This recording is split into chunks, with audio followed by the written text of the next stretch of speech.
Há uma palavra que o Senhor compartilhou em meu coração para que possamos ouvi-la junto ao Espírito Santo de Deus nessa noite.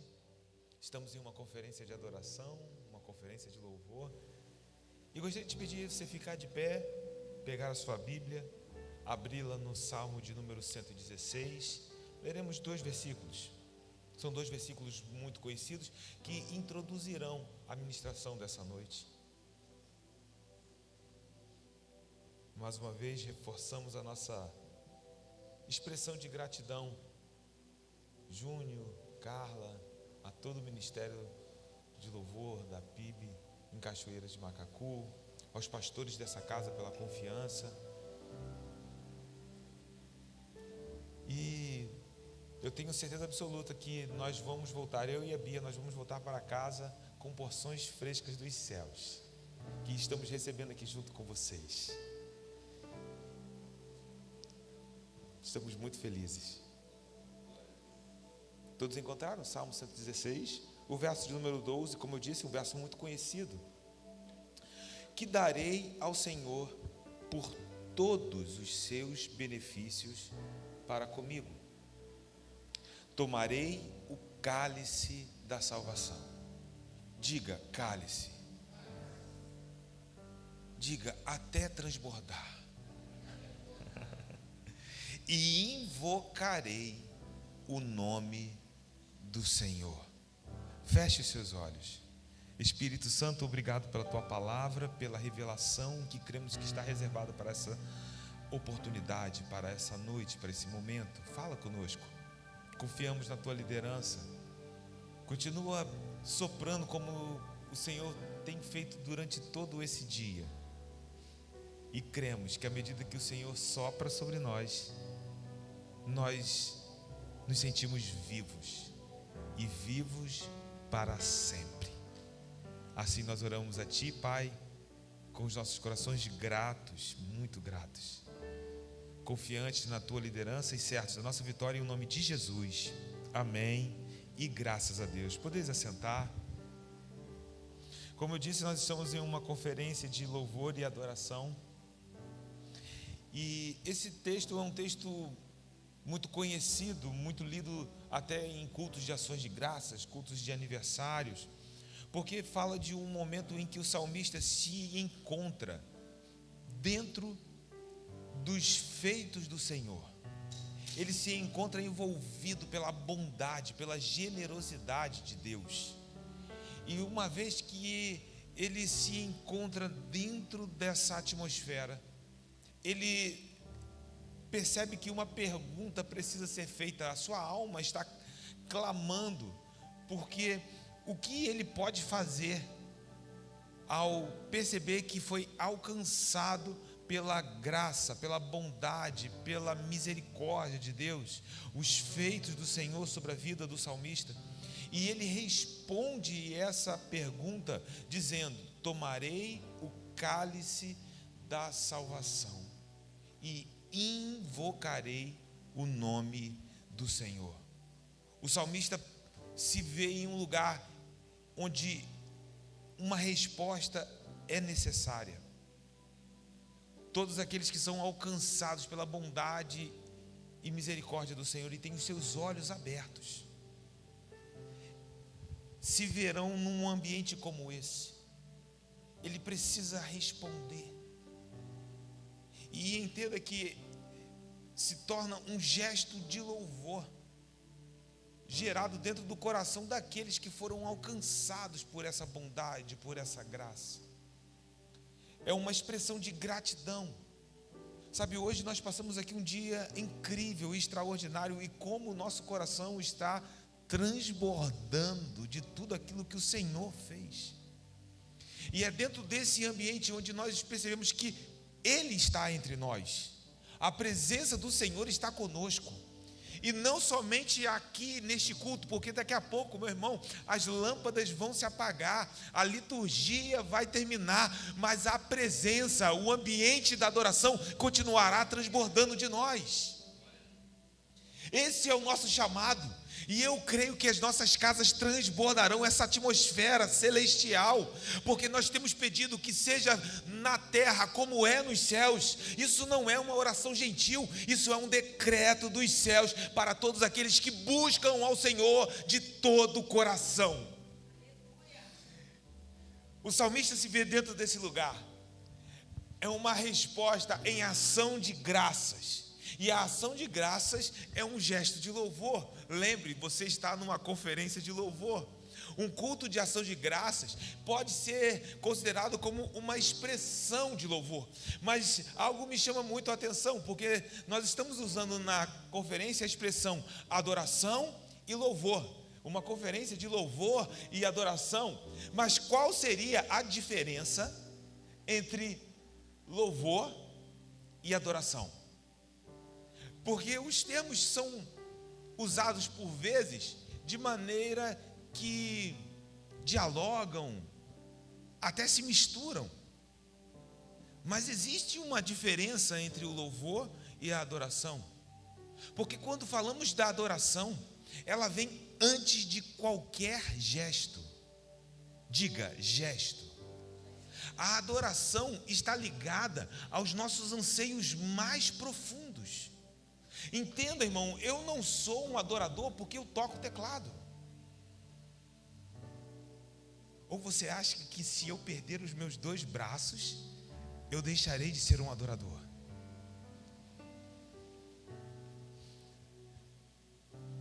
Tocar o teclado é só um gesto, mas a adoração vem antes de qualquer gesto.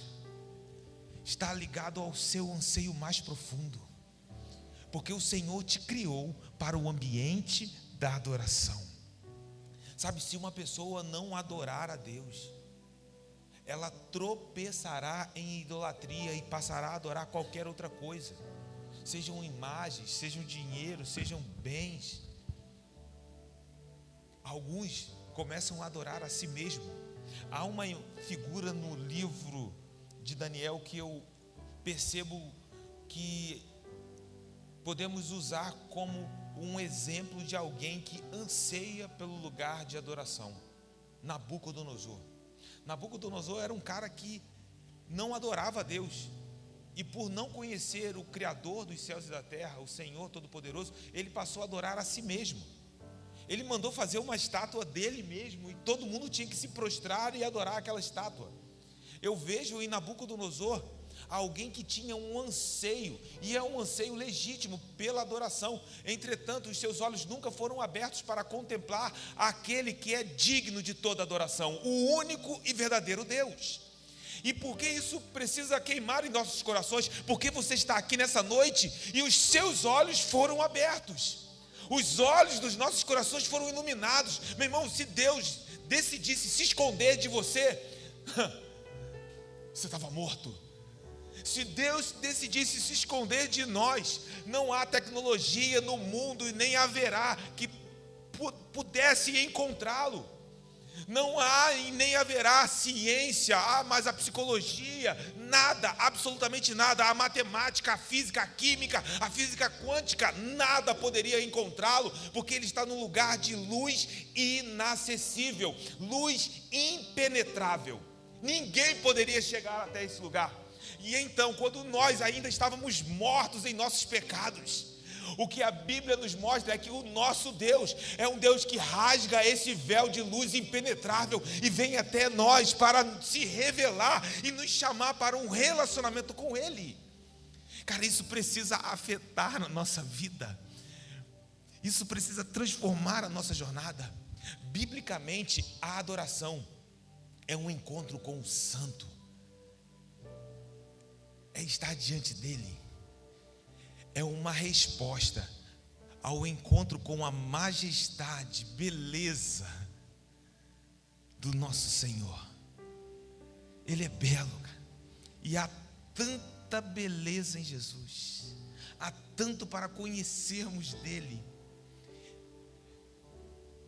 A própria eternidade está envolvida nessa resposta à beleza do Senhor.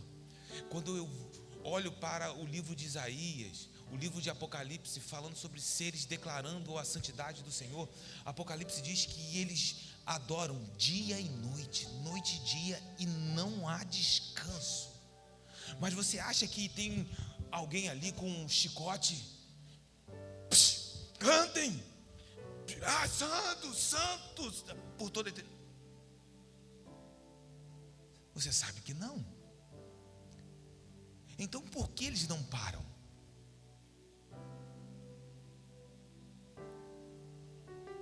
Como se calar diante dele?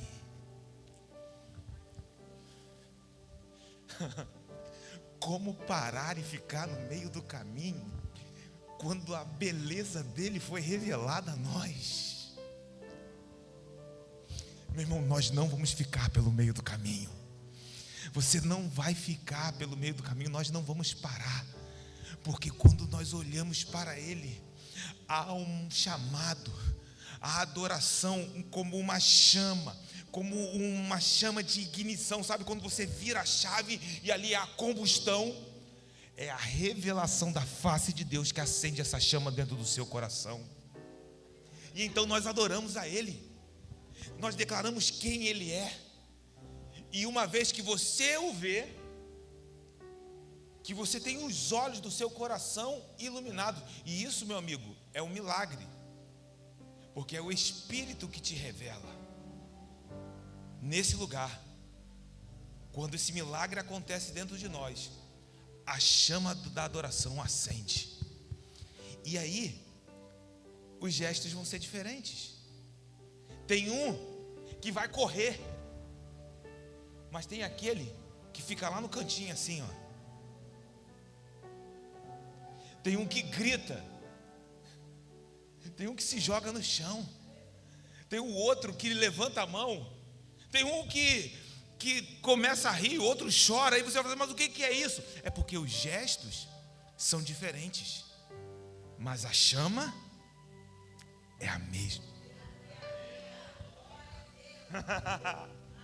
Você está entendendo aqui? Coreografias, danças, palmas. Alguém gritava, o outro ficava quieto, um levantava a mão, o outro abaixava a cabeça. Meu irmão, são gestos de adoração, gestos de louvor, porque a chama da adoração se acendeu dentro de nós. Então nós estamos incendiados por essa verdade espiritual. Ele se revelou a nós, e é dentro desse lugar onde nós o adoramos e declaramos a beleza dele. Então a adoração é a chama, e o louvor, os gestos, onde cada um se move pela revelação daquele que é digno de toda honra, toda glória e todo louvor. Mas deixa eu te perguntar uma coisa, isso tem graça de Deus aqui nessa noite. Então, se essa é a diferença entre adoração e louvor, a adoração ela vem antes, porque ela não está presa ao meu gesto. Não é porque eu toco teclado que eu sou definido por um adorador. É porque tem uma chama dentro do nosso coração. Amém? Então, olhe para o louvor, os gestos.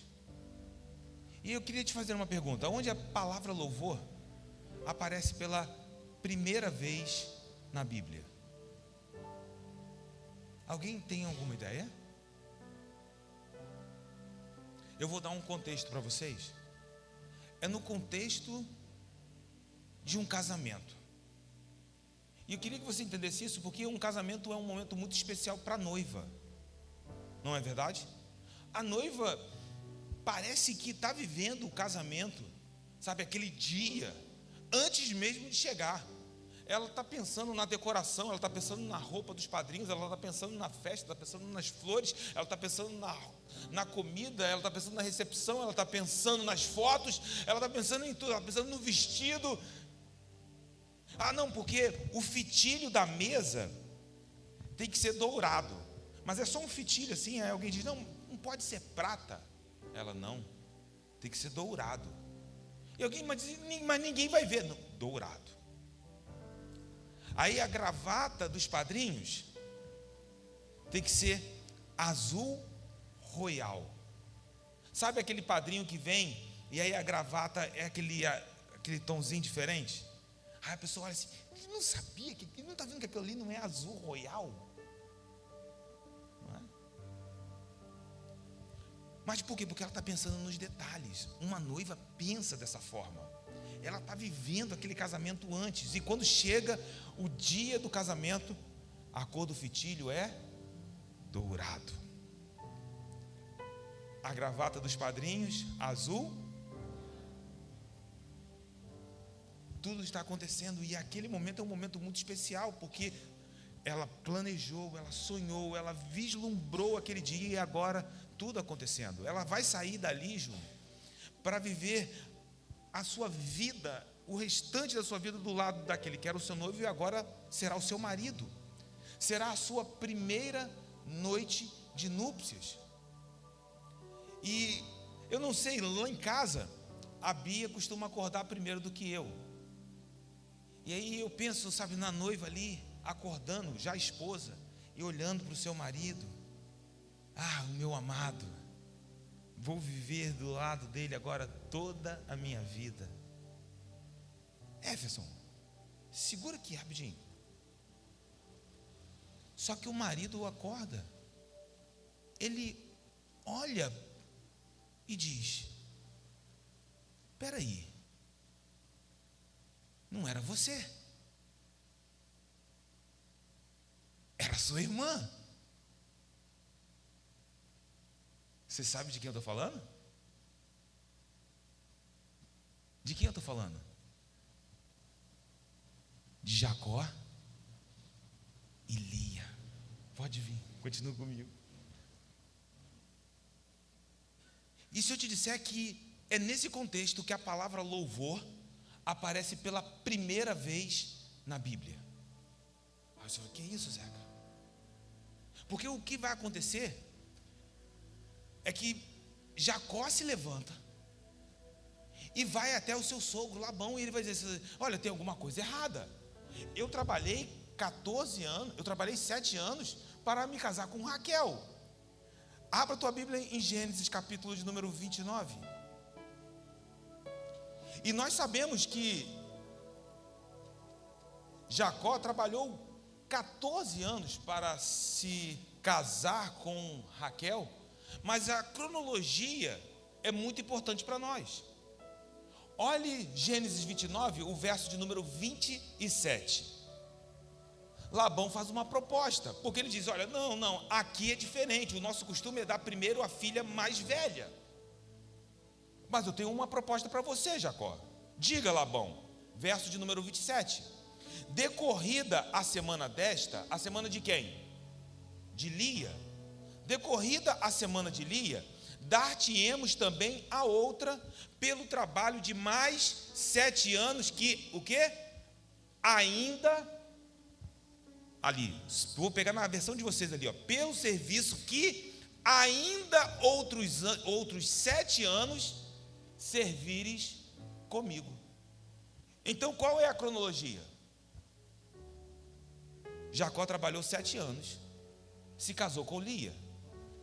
Passou a semana de Lia, vamos pensar assim, a lua de mel. Jacó se casa com Raquel e ele se compromete em trabalhar mais 7 anos. Jacó trabalhou 14 anos? Trabalhou, mas ele trabalhou 7, se casou com Lia, passou a semana de Lia, se casa com Raquel e fica comprometido em trabalhar mais 7 anos. E por que isso é tão importante? Porque aqui a gente começa a sondar o que Deus está fazendo. Veja que a cor do fitilho não importa mais. Eu queria que você pudesse olhar para o coração de Lia. Sabe a cor da gravata azul royal? Agora não importa mais. Tudo foi ao chão. Os sonhos de Lia, o coração de Lia está despedaçado. E não sou eu que digo isso. As escrituras testemunham a favor de Lia. Quando você olha o verso de número 31, olha aí na tua Bíblia. Vendo o Senhor que Lia era desprezada. Posso dizer uma coisa? Lia não estava se fazendo de aborrecida, Lia não estava se fazendo de coitada, ela não estava fazendo doce de mimimi, não. O próprio Deus olha do céu para a terra e vê que Lia está sofrendo desprezo. Só que há uma graça nesse lugar. Por quê? Porque Lia ainda não está vendo nada acontecer. Mas antes mesmo de Lia ver qualquer sinal, o Senhor já estava vendo Lia. Posso dizer uma coisa? Talvez você esteja num contexto em que você não esteja entendendo a situação, mas quando nós olhamos para o céu, nós encontramos um Senhor que tem os seus olhos atentos sobre aqueles que pertencem a Ele. Os olhos do Senhor já estavam sobre Lia. Posso dizer uma coisa, meu irmão? Os olhos do Senhor estão sobre você. Isso. Só que Lia está naquele lugar de dor. Ela está num lugar onde de fato o seu coração está dilacerado. E o Senhor, vendo Lia, a faz fecunda, ao passo que Raquel era estéril. Então Lia começa a gerar filhos. Lia gera o primeiro, Rúben, o primogênito, Simeão, o terceiro filho, Levi. Mas no quarto filho, Thaís, uma coisa acontece. Olhe na tua Bíblia, no verso de número 35. E de novo concebeu e deu à luz a um filho.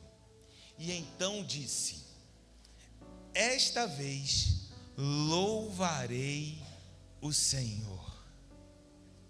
E por isso lhe chamou Judá e cessou de dar à luz. É a primeira vez que a expressão louvor aparece no texto bíblico. E nos assombra, né? Lá em Gênesis 29, e antes de tudo isso, é a primeira expressão da palavra louvor. E aí veja o que é interessante, é que nesse momento Lia percebe que algo aconteceu, porque a cada filho que era gerado, o coração de Jacó passa a se voltar para Lia. Os olhos de Jacó estão em Lia novamente, e aquela que era desprezada percebe que agora está sendo alcançada por uma graça. Uma expressão agora precisa ser trazida à tona.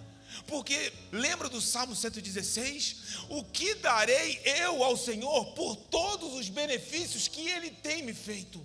Lia está em um lugar onde ela percebe que a mão de Deus estava sobre a vida dela. E ela diz: uma vez que eu fui alcançada pela mão do Senhor, eu preciso responder. Como eu disse, é a primeira vez que a palavra louvor aparece na Bíblia. E há um princípio de interpretação bíblica que nos diz a respeito da primeira menção de palavras nas Escrituras. Quando nós entendemos isso como um fundamento, uma primeira menção traz significados que continuarão perseverando, persistindo durante todas as Escrituras. A Bíblia não se contradiz, amém? Ela é perfeita. Então, um significado que aparece pela primeira vez é um fundamento. Ele não muda, nada vai contradizer, as Escrituras não caem em contradição, ela é perfeita, é inerrante, é infalível. Outros significados podem ser agregados, outros valores, mas jamais será contradito. A palavra é perfeita. Então, a primeira vez que a palavra aparece nas Escrituras, traz um significado muito importante. E a palavra louvor, quando lemos no português, louvor, te louvarei, está nas nossas traduções, mas no hebraico, a palavra louvor vem de palavras diferentes, raízes diferentes. Existem, por exemplo, palavras que lemos como louvor, mas no original é halal, que é o nosso aleluia. Você já disse aqui hoje, nessa noite, aleluia. Existem outras ocorrências como Baraque, que é o se prostrar, o Terrila, que é o ato público. Ok, Zeca, mas e aqui? Aqui a palavra hebraica é yadá, é ação de graças, gratidão. E veja por que isso é tão importante. Porque na primeira vez que a palavra louvor aparece na Bíblia, nós encontramos uma expressão de gratidão. Por que isso é tão importante? Meu irmão, como você vai adorar a Deus sem ser grato a Ele?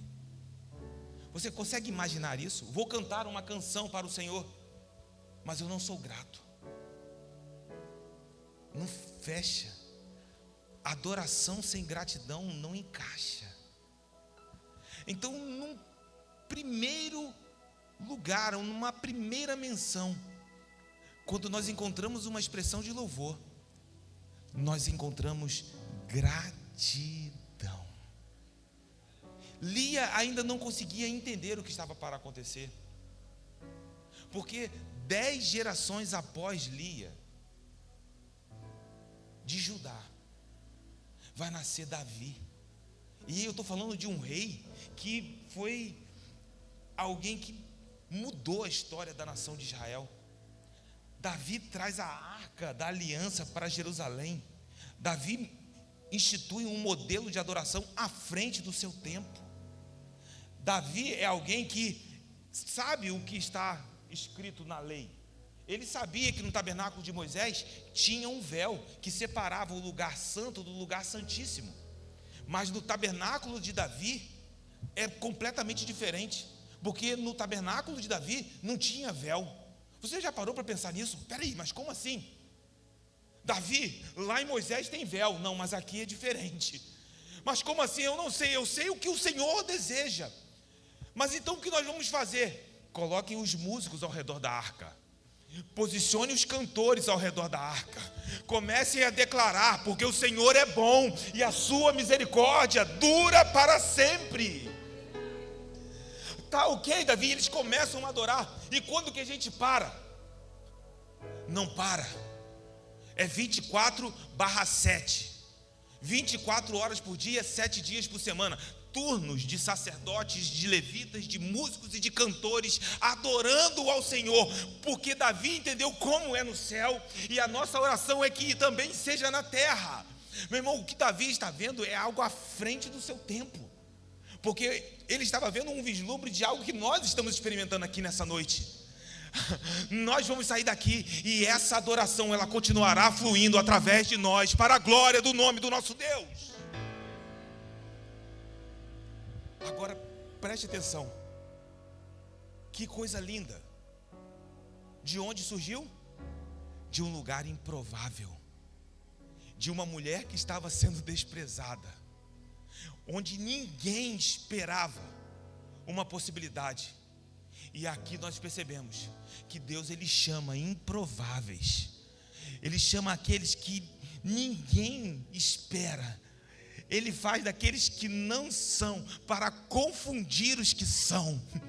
O nosso Deus é aquele que trabalha nas impossibilidades. Porque eu posso dizer, meu irmão, eu sou um improvável. Estar aqui nessa noite é ver que Deus é o Deus do impossível. Você está aqui nessa noite é ver que Deus é o Deus do impossível. Se você crê que Ele é o Deus do impossível, aplauda Ele nessa noite, glorifique a Ele.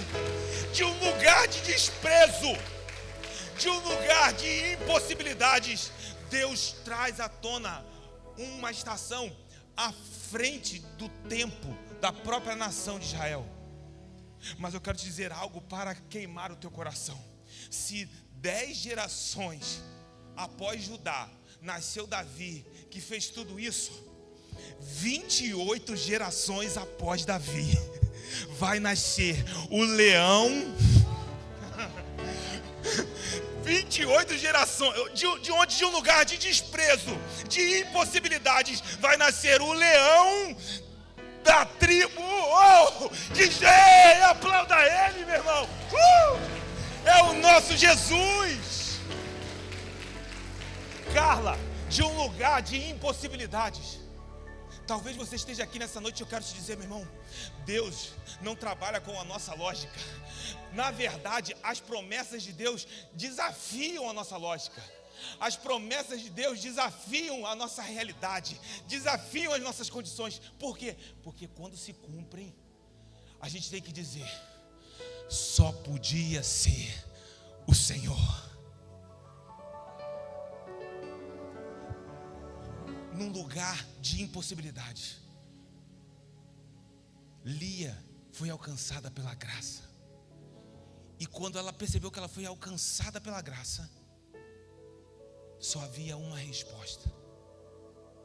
Eu digo que a ação de graças, Graziela, não é isso?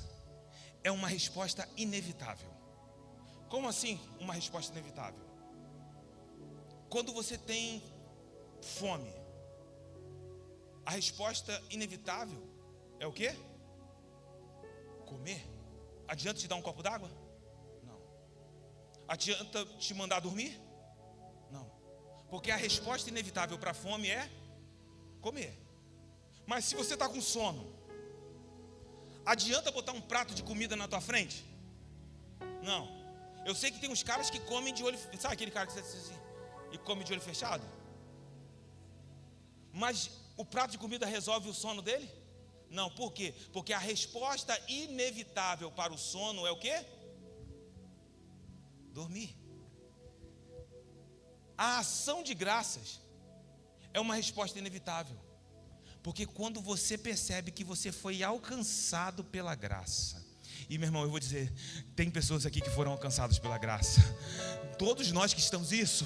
Quando você descobre que você foi alcançado pela graça, só há uma resposta inevitável. Levante a tua mão para o alto e diga: Senhor, nós te louvaremos. Ei, meu irmão, quando você faz isso é porque a graça está sobre a tua vida. O inferno perdeu e Jesus venceu, e com ele nós somos mais do que vencedores. Uma resposta inevitável. Um fundamento, diga fundamento. Isso é uma pedra, um alicerce. Toda a adoração bíblica está fundamentada na gratidão. E aí aqui, meu irmão, eu quero te mostrar algo. Até mesmo Jesus caminha nesse lugar. Ele vai ser um adorador. Jesus era adorador, amém? Amém? Quantas vezes você vê Jesus cantando? Uma vez.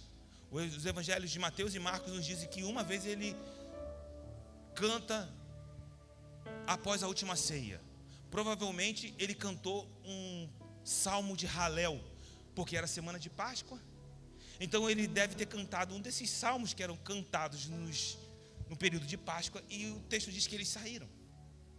Mas será que ali foi a única expressão de adoração de Jesus? Será que ali foi o único momento em que Jesus adorou? Você sabe que não. Então onde estava a adoração de Jesus? Lembra que nós estamos falando de ação de graças. A adoração de Jesus se dava no cotidiano. Meu irmão, eu quero liberar sobre as nossas vidas aqui nessa noite, após essa conferência, expressões de adoração e louvor transbordarão no nosso cotidiano, no nosso trabalho, no meio da nossa família, dentro da nossa casa, nos nossos ambientes seculares. A adoração de Jesus se dava no cotidiano. Jesus está com uma multidão, está todo mundo com fome. Vocês conhecem o texto? Os discípulos vêm para Jesus e dizem: mestre, olha, já está tarde, a multidão está com fome, despede a multidão. E aí o que Jesus diz? Dê vocês a eles de comer. Imagina, meu irmão, os discípulos começaram a bater cabeça, começaram a fazer conta. Se eu tivesse ali, eu também ia fazer conta. Eles falaram: a gente vai precisar de 200 denários de pão, e onde a gente vai comprar esse pão? Onde a gente vai achar alguma coisa aberta? Já está tarde. Os discípulos começaram a ficar desesperados, começaram a correr no meio da multidão para ver se achavam alguma coisa. E o que eles acharam? 5 pães e 2 peixes. O Evangelho de João nos diz, sem forçar o texto, que quando trouxeram isso para Jesus, Jesus tomou o pão e, tendo dado,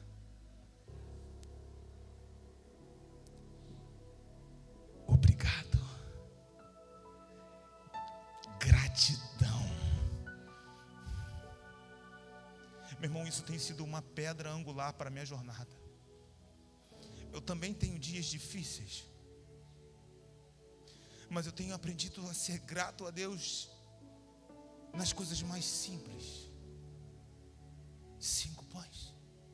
Mas por que Jesus estava fazendo isso? Porque Ele estava olhando depois, Graziela. Posso dizer uma coisa? Eu sei que talvez você não tenha muito, mas quem disse que Deus precisa de muito para alimentar uma multidão?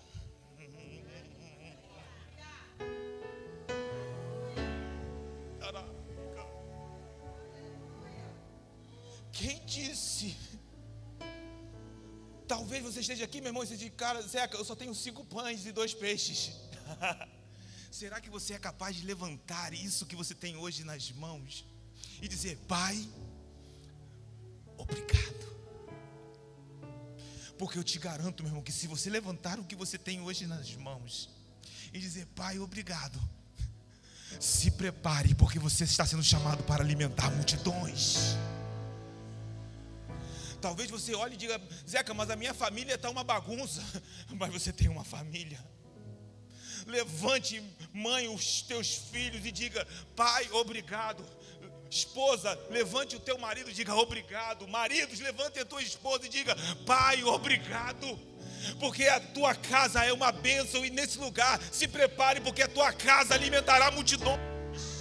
Ei, meu irmão, a gratidão desarma o inferno. Aquilo ali parecia dar tudo errado. Olha, isso aqui vai virar uma bagunça. Como que a gente vai alimentar a multidão com isso? Porque o mundo não consegue entender. Mas eu quero te dizer que nesse lugar, meu irmão, se adoração e louvor transbordar nos nossos corações, com esse alicerce colocado corretamente, Deus vai fazer milagres através de nós. Cachoeiras de Macacu serão impactados pelo poder da glória de Deus através da tua vida. Não é assim. Quando chegam na minha casa, é simples, mas eu sempre oro: Pai, que aqui a tua paz transborde, que seja num lugar, seja um café, meu irmão, mas naquele café haja a paz de Deus, que milagres, pessoas sejam restauradas, curadas, que as nossas casas sejam lugares de cura, em nome de Jesus. Quando tudo parecia dizer não, gratidão, uma pedra angular, um alicerce para toda adoração bíblica. E aqui eu quero ir para o final com vocês. Paulo nos dá mais uma percepção da vida de adoração de Jesus. É um texto que provavelmente vocês leem todo mês. 1 Coríntios 11. É o texto que nós costumamos ler nos dias da celebração da ceia do Senhor. Paulo diz: na noite em que ele foi o quê? Tomando o pão e o cálice, e tendo dado,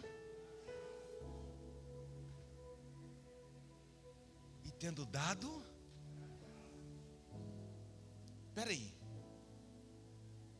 quem que na noite que está sendo traído vai dizer obrigado? Meu irmão, a cruz foi terrível. A coroa de espinhos sobre a cabeça dele doeu como se fosse na minha, como se fosse na sua. Os cravos ali, como se fosse na sua mão. Eu não consigo mensurar essa dor. Sabe, eu li um post essa semana que mexeu muito comigo, porque diz assim: por que coisas ruins acontecem com pessoas boas? E aí a resposta era: isso só aconteceu uma só vez, e ele se entregou voluntariamente. Aquela cruz era minha, eu merecia aquela cruz, mas ele não. Era sua, cara. Você merecia aquela cruz, ele não. Mas ele voluntariamente tomou sobre si, meu Deus, as nossas dores, e sobre as suas pisaduras nós fomos sarados. Ele suportou aquela cruz por mim e por você. Irmão, os escárnios. Jesus era alguém que quando orava ele dizia: Abba, Pai. Só que na cruz, quando ele é pendurado no madeiro, Deuteronômio se cumpre sobre Jesus Cristo, porque Deuteronômio diz que aquele que é pendurado no madeiro é maldito de Deus. Só que Jesus é o Filho amado. Ele está junto com o Pai durante toda a eternidade. E ali na cruz ele está sendo separado. Ele está sendo maldito por mim e por você. Tamanha agonia daquele momento, tamanha escuridão, tamanha sombra que nós não conhecemos. Porque ele clama: Elohim, Elohim, lama sabachthani. Não é mais Abba, é Deus meu, Deus meu. Por que me desamparaste? Eu era desamparado, você era. Mas quando ele tomou o nosso lugar, abra suas mãos, filhos. A mão dele veio sobre a tua vida, e então você é seguro por ele nessa noite.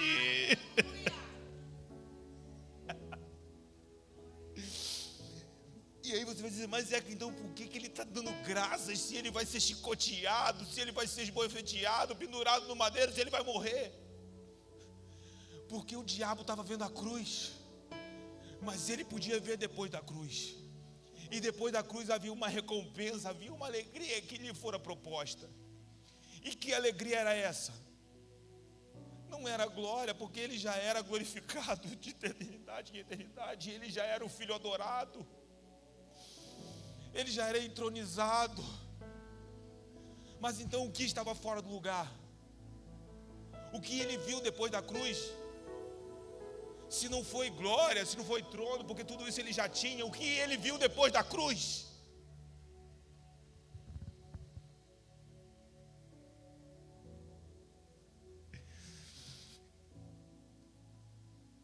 Ele nos viu depois da cruz.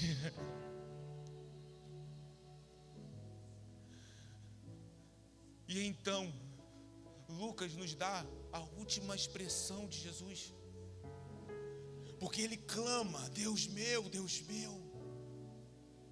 por que me desamparaste? É um momento onde a maldição está sobre Jesus. Só que Lucas nos diz que ele já está no fim. São os seus últimos momentos. E a revelação da presença do Pai está de volta. E então a presença está de novo com Jesus. Pai, sim, filho, nós conseguimos. Eles serão restaurados. O sacrifício perfeito está sendo entregue nessa cruz. E então Jesus, Lucas nos diz isso, que as últimas palavras do nosso Senhor foi: Pai, em tuas mãos entrego o meu espírito. Mas o que Jesus está dizendo com isso? Você sabe o que significa essa expressão?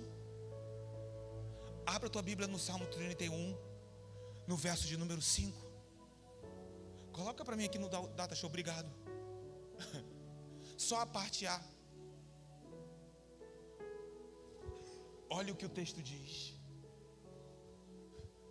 Salmos 31, 5. Nas tuas mãos encomendo ou entrego o meu espírito. Sabe quais foram as últimas palavras de Jesus? Uma canção. Jesus salmodiou na cruz. Talvez já não havia mais força nele para cantar, porque o sangue já havia tomado os seus pulmões. Provavelmente ele já gorfando já sangue. Mas as suas últimas palavras, ele morreu como viveu todos os dias da sua vida, adorando, adorando, adorando. Jesus morreu salmodiando. Meu irmão, posso dizer uma coisa? Que nos nossos lábios eu oro isso. Espírito Santo, tu sabes, eu oro para que até no último dia da minha vida eu tenha um rosto resplandecente, louvando ao Senhor. Porque, meu irmão, se Jesus não voltar, eu sei que um dia uma enfermidade vai me acometer. Eu não quero ser despido desse tabernáculo. Ninguém quer morrer, igual Paulo também não queria morrer. Mas o nosso desejo é que Jesus volte, para que o corruptível seja revestido da incorruptibilidade. O que Paulo está dizendo: eu não quero morrer, eu quero que Maranata, a hora vem, Senhor Jesus. Mas se por acaso eu for despido desse tabernáculo, Paulo diz: não precisem ter medo, não fiquem preocupados, porque há um tabernáculo nos céus que não foi feito por mãos de homens. Há um corpo glorificado para aqueles que estão em Cristo Jesus. Eu quero que até o meu último segundo, Jesus, ouça essa nossa oração, nós possamos nos parecer com Ele, uma vida de adoração até o fim. Eu declaro isso em nome de Jesus, uma vida de adoração até o fim. Venha o que vier, nós vamos adorar. Passaremos pelo que passar, mas nós adoraremos até o fim, porque Ele é digno de toda honra, toda glória e todo louvor. Aplauda Jesus.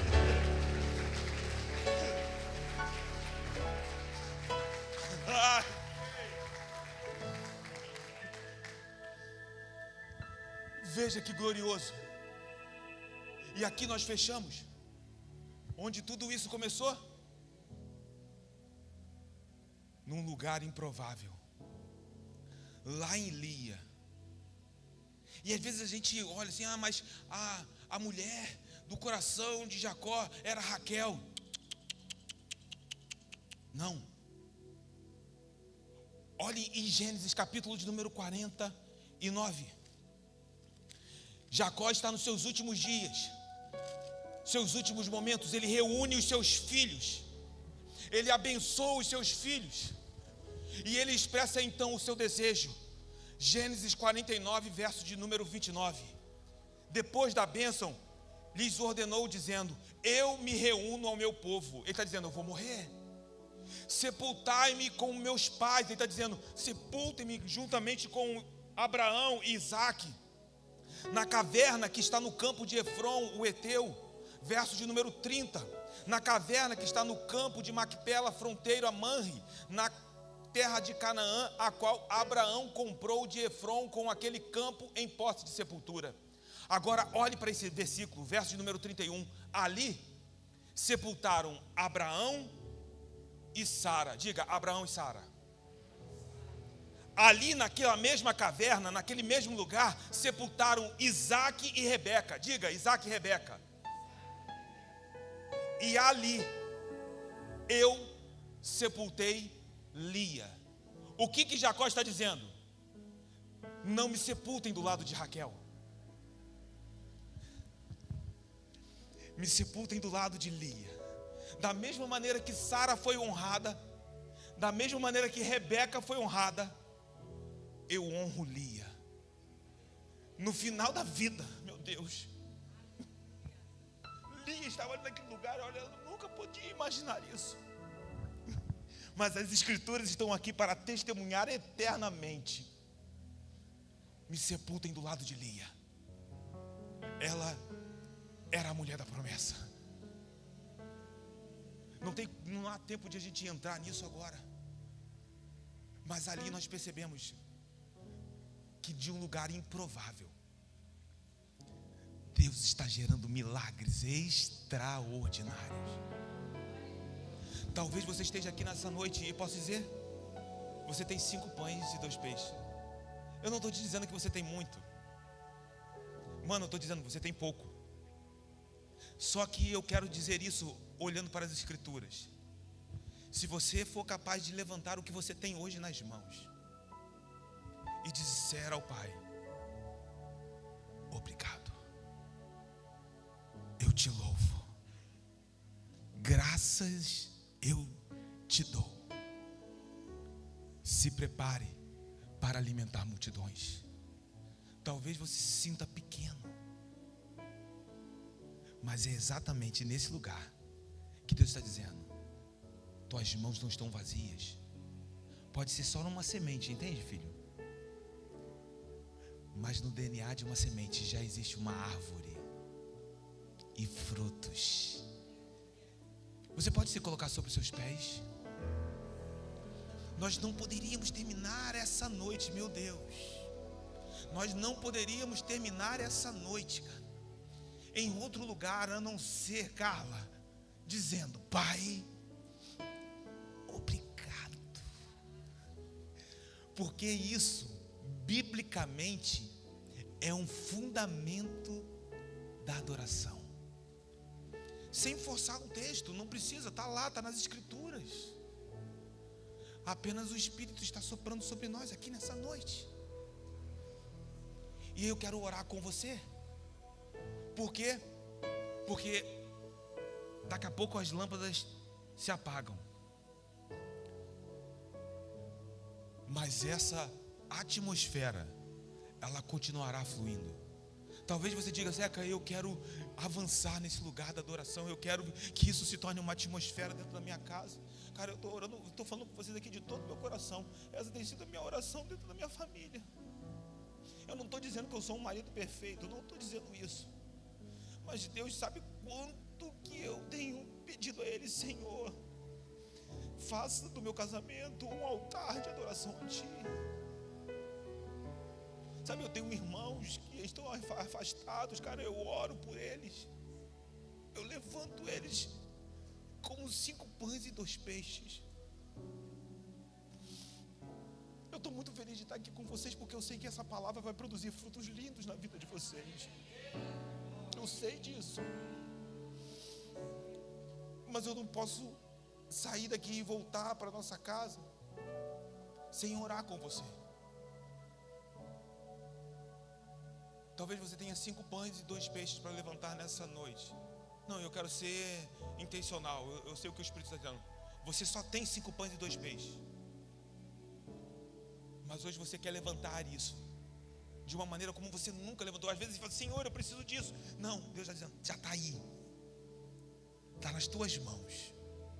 Só me ergue em adoração. E se prepare para alimentar as multidões. Se você quer fazer essa oração, eu queria orar com você. Diga: eu não vou orar por você, eu quero orar com você.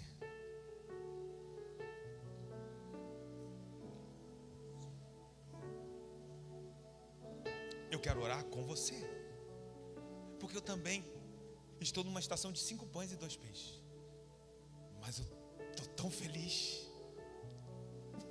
Deus sabe. Você quer fazer essa oração? Se você precisa fazer essa oração comigo, sai do teu lugar e vem aqui para o altar para a gente orar juntos. Isso, vem. Isso.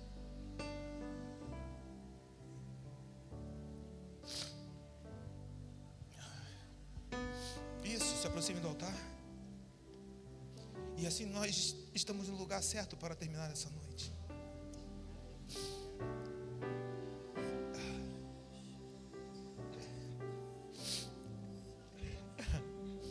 Sabe, está acontecendo uma coisa muito linda aqui nessa noite. Uma coisa muito linda. Uma coisa muito linda. Aquela coreografia foi profética, hein? Veja como esse culto está terminando.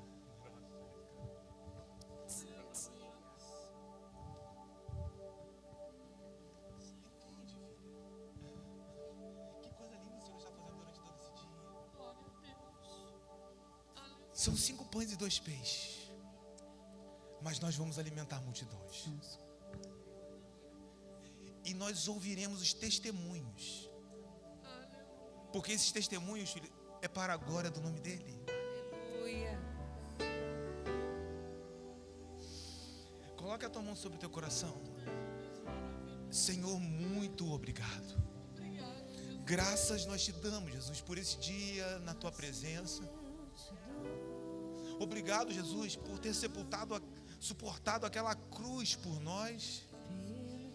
para que nós que estávamos desamparados pudéssemos receber o teu amparo. Senhor, e nesse lugar nós estamos aprendendo um segredo do reino, porque os tesouros do reino, Senhor, são pérolas escondidas. O teu reino é um tesouro escondido, não está no primeiro plano. Por vezes, Senhor, os maiores tesouros do teu reino estão escondidos atrás de 5 pães e 2 peixes.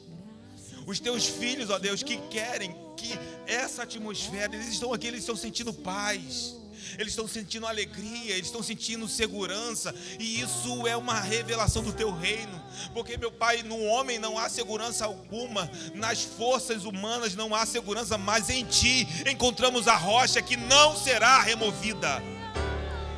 Então, Senhor, nós declaramos: Tu és digno do nosso louvor, da nossa adoração. E em gratidão, Senhor, nós entregamos os nossos 5 pães e 2 peixes em Tuas mãos, para alimentarmos multidões. Senhor, apaga os dardos inflamados do maligno, que tentam sugerir mentiras, como que se os Seus filhos, meu Pai, fossem desprovidos do cuidado, meu Pai, da Tua boa mão. Quebra mentiras, abra os olhos espirituais dos Teus filhos. Senhor, essa conferência divide histórias em nome de Jesus. Senhor, eu e a Bia, nós vamos voltar para casa. E eu volto. Ai, ai. Eu volto, Jesus, oferecendo meus 5 pães e meus 2 peixes. Pai, nós voltamos para as nossas casas, entendendo que um milagre está acontecendo nesse lugar. Meu Pai, eles estão sendo ativados para coisas novas. Os Teus filhos fluirão. Os Teus filhos fluirão. Ah, fluirão. Os Teus filhos fluirão. Obrigado, meu Jesus. Nós te amamos e adoramos a Ti, engrandecendo o Teu nome, levantando as nossas orações a Ti e certos da nossa vitória, porque nós estamos em Ti, o Senhor está em nós, e assim como um só corpo, nós temos a certeza de que o mundo crerá que Jesus, Tu és o Filho enviado. Meu Pai, que os milagres sejam evidenciados para a glória do Teu nome. Assim nós oramos, certos da nossa vitória, em nome de Jesus. Amém. E graças a Deus. Você pode aplaudir a Jesus. Isso, aplauda Ele, aplauda Ele.